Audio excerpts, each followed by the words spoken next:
పాకిస్తాన్ ఇంకా బుద్ధి మార్చుకోవట్లేదు. మనని దొంగ దెబ్బతీయాలని కొత్త కుట్రలు చేస్తుంది. మన దేశం చుట్టూ ఉగ్ర స్థావరాలకు ప్లాన్ చేస్తుంది పాకిస్తాన్.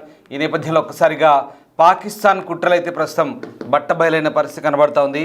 ఇక పాకిస్తాన్ ఆగడాలకు సంబంధించి భారత్ ఇప్పుడు నిఘా పెడుతోంది. భారత్ సరిహద్దుల్లో నేపాల్, బంగ్లాదేశ్లో ఉగ్ర నివాసాలు, ట్రైనింగ్ సెంటర్ల ఏర్పాటుకు సన్నాహాలు చేస్తున్నట్టుగా మన ఇంటెలిజెన్స్ పసిగట్టింది. ఉగ్రవాదుల విచారణలో పాక్ కుట్రలు బయటపడ్డాయి. దీంతో సరిహద్దుల్లో మరింత భద్రత కట్టుదిట్టం చేశారు. కొన్ని రోజులుగా నేపాల్లో విస్తరించడానికి లష్కరే తైబా, జైషే మహమ్మద్ ప్లాన్లు వేస్తోంది. అటు బంగ్లాలో అల్ ఖైదా, ఐసిస్ విస్తరిస్తోంది. ఈ నేపథ్యంలోనే పాకిస్తాన్ నుంచి బంగ్లా, నేపాల్కు వలసలు పెరుగుతున్నాయి.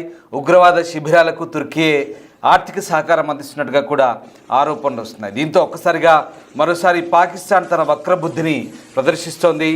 భారత్లో మరోసారి అశాంతిని, అల్లకల్లోలాన్ని సృష్టించేందుకు సిద్ధమవుతున్నట్టుగా భారత నిఘా వర్గాలు భావిస్తున్నాయి.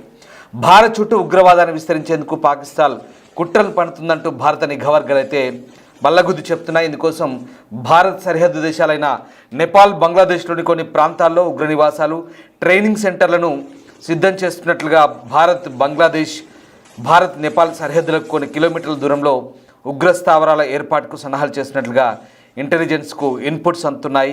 ఆపరేషన్ సింధూర్ తర్వాత ఇవి మరింత వేగవంతమైనట్టుగా తెలుస్తోంది.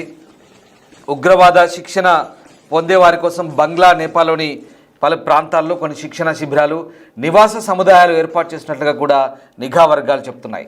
బంగ్లా, నేపాల్ సమీపంలోని భారత్కు చెందిన రాష్ట్రాలు ఇటీవల ఉగ్రవాద సంస్థలకు చెందిన పలువురు కార్యకర్తలను అరెస్ట్ చేసిన తర్వాత చేపట్టిన దర్యాప్తులో ఈ విషయాలు గుర్తించినట్టుగా నిఘా వర్గాలు అంటున్నాయి. దీంతో సరిహద్దు ప్రాంతాల్లో భద్రతను పెంచినట్టుగా కూడా తెలుస్తోంది. పొరుగు దేశాల్లో విదేశీ నిధులతో ఏర్పాటవుతున్న ప్రాజెక్టులపైన కూడా నిఘా ఉంచినట్లుగా చెప్తున్నారు. ఇక ఉగ్ర సంస్థలు లష్కరే తైబా, జైషే మహమ్మద్ నేపాల్లో తమ సంస్థలను విస్తరించడానికి చర్యలు తీసుకుంటున్నట్లుగా నిఘా వర్గాలు పసిగట్టాయి. అల్ ఖైదా, ఐసిస్ గత 5 నెలలుగా బంగ్లాదేశ్లో తమ కార్యకలాపాలను విస్తరించడానికి ప్రయత్నాలు చేస్తున్నట్టుగా తెలుస్తోంది. ఇందులో భాగంగా పాకిస్తాన్లోని పలు ప్రాంతాల నుంచి బంగ్లాకు, నేపాల్కు నిరంతరం వలసలు కొనసాగుతున్నాయి. ఆయా దేశాల్లో ఉగ్రవాద శిబిరాల నిర్వహణకు కావాల్సిన నిధులను తుర్కీ అందిస్తున్నట్టుగా తెలుస్తోంది. ఢాకాలోని జమాతీ ఇస్లామీ కార్యాలయం పునరుద్ధరణకు తుర్కీ నిఘా సంస్థ నిధులు సమకూర్చినట్లుగా భారత ఇంటెలిజెన్స్ వర్గాలు ఆరోపిస్తున్నాయి. దీంతో సరిహద్దు ప్రాంతాల్లో భద్రతను కట్టుదిట్టం చేసినట్టుగా తెలుస్తోంది. మొత్తం మీద పాకిస్తాన్ కుట్రలు బట్టబయలవుతున్నాయి. భారత్ చుట్టుపక్కల ఉగ్రవాదాన్ని విస్తరించేందుకు కుతంత్రాలు పన్నుతుందంటూ భారత నిఘా సంస్థలు వెల్లడిస్తున్నాయి. ఈ లక్ష్యంతో భారత్ సరిహద్దుకు దగ్గరగా ఉన్న నేపాల్, బంగ్లాదేశ్ ప్రాంతాల్లో కొత్తగా ఈ ఉగ్రవాద శిబిరాలు, శిక్షణా కేంద్రాలను ఏర్పాటు చేసినట్టుగా తెలుస్తోంది. ఇక ఆపరేషన్ సింధూర్ తర్వాత ఈ ప్రక్రియ మరింత వేగవంతమైనట్టుగా తెలుస్తోంది.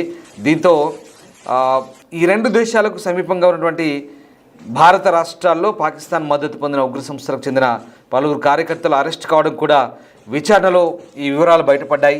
సరిహద్దు భద్రతను దీంతో మరింత కట్టుదిట్టం చేశారు మన అధికారులు.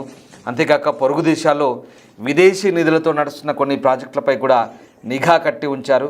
సో ఇటు ఎలీటి, లష్కరే తైబా, జైషే మహమ్మద్ వంటి ఉగ్ర సంస్థలు నేపాల్లో విస్తరించాలని చూస్తున్నాయి.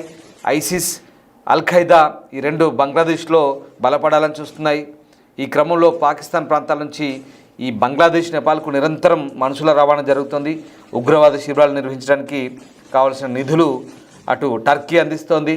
సో రకంగా టర్కీ ఇప్పటికే జమాతీ ఇస్లామీ ఆఫీస్కు నిధులు ఇచ్చింది. దీంతో ఈ మొత్తం వ్యవహారంలో అటు టర్కీ పాత్ర ఉన్నట్టుగా కూడా బయటపడింది. మరోవైపు దేశంలో భారీ ఉగ్ర కుట్రను భద్రతా సంస్థలు భగ్నం చేశాయి. హర్యానాలోని ఫరీదాబాద్లో ఒక వైద్యుడి ఇంట్లో భారీగా ఆయుధాలు, పేలుడు పదార్థాలు దొరికాయి. 300 కేజీల ఆర్డీఎక్స్, ఒక AK-47, మందుగుండు సామాగ్రి స్వాధీనం చేసుకున్నారు. ఢిల్లీ లేదా నార్త్ ఇండియా మొత్తంలోని కొన్ని ప్రాంతాలను టార్గెట్ చేస్తూ ఉగ్రవాదులు పెద్ద ప్లాన్ చేసినట్టుగా తెలుస్తోంది.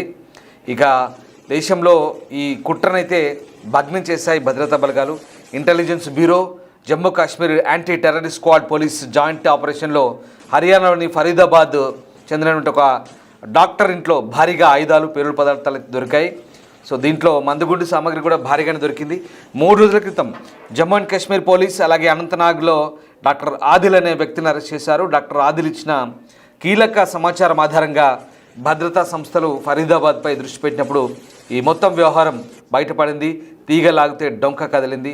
ఫరీదాబాద్లో ఈ వైద్యుడు కాశ్మీర్కి చెందిన ముజాయిల్ షకీల్గా గుర్తించారు. నవంబర్ 6న ఉగ్రవాద సంస్థ జైషే మహమ్మద్కి మద్దతుగా పోస్టులు అతికించారనే ఆరోపణలతో డాక్టర్ ఆదిల్ రాథర్ను అరెస్ట్ చేసి పోలీసులు ఇప్పుడు అతని ఇంట్లోనే RDX AK-47 వంటి ఆయుధాలు లభ్యమయ్యాయి. ఢిల్లీ లేదా నార్త్ ఇండియాలోని అనేక కీలక ప్రాంతాలను టార్గెట్ చేసినట్టుగా పెద్ద ప్లాన్ వేశారు. కాశ్మీర్ నుంచి మొదలుపెట్టి హర్యానా వరకు ఒక పెద్ద ఉగ్రవాద లాజిస్టిక్ నెట్వర్క్ దీని వెనుక ఉందని అధికారులు అంటున్నారు. వైద్య వృత్తిలో ఉన్న వారిని ఈ కుట్రకు సహాయకులుగా వాడుకోవడం మరింత ఆందోళన కలిగిస్తోంది. ఈ ఆపరేషన్ను పాకిస్తాన్ నుంచి నడిపించుండవచ్చని, వాళ్ళు ఇతరులకు దొరకకుండా ఉండేందుకు ఎన్క్రిప్టెడ్ మెసేజ్ల ద్వారా ప్లాన్ చేసి ఉండొచ్చని కూడా అనుమానం వ్యక్తమవుతుంది. సో మొత్తం మీద దేశంలో RDXకు చాలా భయంకరమైన చరిత్ర ఉంది. ఎందుకంటే 93 ముంబై పేలుల్లో 257 మంది చనిపోయారు. అలాగే తర్వాత అప్పుడు RDX వాడారు. 2019 పుల్వామా దాడిలో 40 మంది పారామిలిటరీ CRPF జవాన్లు చనిపోయినప్పుడు కార్ బాంబ్ దాడిలో కూడా ఇదే RDX యూజ్ చేశారు. అలాగే గతంలో కూడా వాడిన ఈ దాడులకు జరిగిన దాడుల్లో కూడా ఇదే పేలుడు పదార్థం వాడారు. ఇక ఇప్పుడు దొరికిన ఈ 300 కిలోలు కూడా మరి ఎక్కడి నుంచి వచ్చిందనేది ఇప్పుడు పెద్ద ప్రశ్న. ఎందుకంటే కాశ్మీర్ నుంచి హర్యానాకి ఎలా వచ్చిందనేది మాత్రం అధికారులు అయితే విచారణ చేస్తున్నారు. సో మొత్తం మీద భారత్పై మరోసారి కుట్రలు పనేందుకు దాయాది పాకిస్తాన్ మరొకసారి కుక్క బుద్ధిని ప్రదర్శిస్తోంది. ఆపరేషన్ సింధూర్ పేరుతో నిజంగా పదే పదే చెప్పడం కాదు, ఆపరేషన్ సింధూర్ పేరుతో మనం చేసిన విధ్వంసం అంతా ఇంత కాదు. భారత్ చేసిన విధ్వంసాన్ని పాకిస్తాన్ ఎందుకు మర్చిపోలేకపోతుంది, బుద్ధి తెచ్చుకోలేకపోతుంది అనేది తెలియని పరిస్థితి. ఎందుకంటే పూర్తి స్థాయిలో వాళ్ళ టెర్రర్ లాంచ్ ప్యాడ్లను డిస్ట్రాయ్ చేశాము, పూర్తి స్థాయిలో వాళ్ళ వైమానిక స్థావరాలను ధ్వంసం చేశాము. అసలు ఒక రకంగా చెప్పాలంటే చెప్పుకుంటే గొప్ప కాదు, కానీ కోలుకోలేని దెబ్బతీసాం పాకిస్తాన్ని.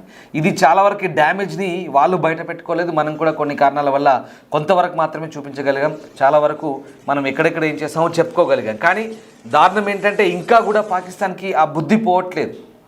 ఇంకా కూడా బంగ్లాదేశ్, నేపాల్, మన భారత్కు సరిహద్దుల్లో ఉన్న రాష్ట్రాల్లో టెర్రర్ లాంచ్ ప్యాడ్లను తయారు చేసేందుకు సిద్ధం చేస్తోంది. ఇక్కడ LET, లష్కర్-e-తైబా, జైషే మహమ్మద్ ఇవేమో నేపాల్లో, అటు బంగ్లాదేశ్లో మాత్రం మళ్ళీ అల్-ఖైదా, ISIS ఇలాంటివి. ఇవందరూ కూడా పాకిస్తాన్ నుంచి బంగ్లాదేశ్కు, నేపాల్కు అక్రమ మనుషులు రవాణా చేస్తున్నారు. అట్నుంచి ఈ టెర్రర్ లాంచ్ ప్యాడ్ చేసి దీనంతటికి కారణం, దీనంతటికి నిధులు ఎక్కడి నుంచి వస్తున్నాయంటే ఈ మొత్తం వ్యవహారం నడిపించేందుకు అక్కడ తుర్కీ అని ఒక దుర్మార్గపు దేశం ఉంది, టర్కీ. భారత్తో మంచి సంబంధాలు నేర్పుతామంటూ చెప్తున్న టర్కీ దొంగ నాటకాలు ఆడుతుంది. మొదటి నుంచి కూడా టర్కీపై భారత్కు అనుమానాలు ఉన్నాయి. ఎక్కడ అవకాశం దొరికినా అక్కడ ఎండగడుతున్నాం. భారత్ పాకిస్తాన్ మొన్న జరిగిన యుద్ధంలో ఆపరేషన్ సింధూర్లో కూడా టర్కీ నుంచే వాళ్ళకు కావాల్సినటువంటి డ్రోన్లు అందాయి, టర్కీ నుంచే యుద్ధ సామాగ్రి అందింది. ఇది అందరికీ తెలిసిన వాస్తవం, ఇది ఓపెన్ సీక్రెట్. ఇప్పుడు మళ్ళీ తుర్కీ ఇదే తుర్కీ దేశం, సోకాలు తుర్కీ దేశం ఇస్లామిక్ బ్రదర్హుడ్ పేరుతో తీవ్రవాదాన్ని పెంచి పోషిస్తూ ఇక్కడ దక్షిణాసియాలో అనవసరంగా తన పాచికలు పారేందుకు కుట్రలు చేస్తోంది. పాకిస్తాన్కు సహకరిస్తూ ఉగ్రవాదాన్ని పెంచి పోషిస్తేందుకు ఇప్పుడు ఇదే తుర్కీ పెద్ద కారణంగా మారబోతుంది. ఈ తుర్కీ చేస్తున్నటువంటి కుట్రల వల్ల ఇప్పుడు పాకిస్తాన్ వాళ్ళు ఇచ్చే నిధుల ద్వారా రెచ్చిపోయే పనిలో ఉంది. అంతేకాదు ఈ తుర్కీ కేవలం పాకిస్తాన్కే కాదు, మన చుట్టుపక్క పొరుగు దేశాలైనటువంటి ఇస్లామిక్ దేశాలు ఏవైతే ఉన్నాయో, బంగ్లాదేశ్ కావచ్చు, ఇంకా కొన్ని మొత్తం కాదు, పాకిస్తాన్, బంగ్లాదేశ్ రెండే ఉన్నాయి.